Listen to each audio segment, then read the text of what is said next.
கிறிஸ்துவுக்குள் பிரியமுள்ள சகோதர சகோதரிகளே, பலன் தரும் தேவன் எபிசோடு 1361 கர்த்தரை துதிக்கிறேன், மகிமைப்படுத்துகிறேன்.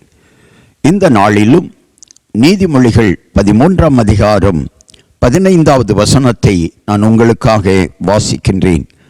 நற்புத்தி தயையை உண்டாக்கும், துரோகிகளுடைய வழியோ கரடுமுரடானது.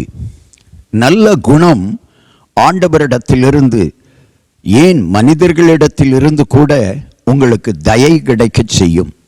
கர்த்தரோ தயை பெருத்தவர். கர்த்தரிடத்திலே தயவு உண்டு, தயை உண்டு. நீங்கள் தயை பெற வேண்டுமானால் நல்ல குணவான்களாக வாழ வேண்டும்.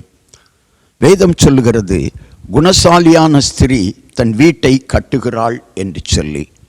நீங்கள் நல்ல மனிதர்களாக, நற்குணம் உள்ளவர்களாக வாழ்வீர்களானால் தேவனிடத்திலிருந்து தயையையும் இரக்கத்தையும் பெறுவீர்கள்.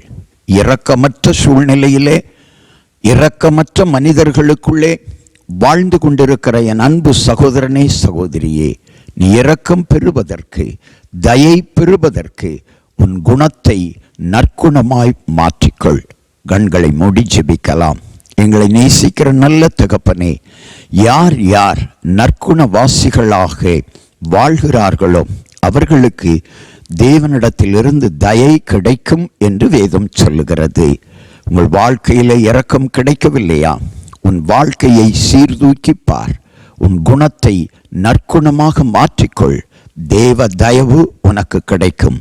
தேவ தயவும் மனுஷ தயவையும் நீ பெறுவாய். இயேசுவின் நாமத்தில் ஜெபிக்கிறேன் பிதாவே, ஆமென்.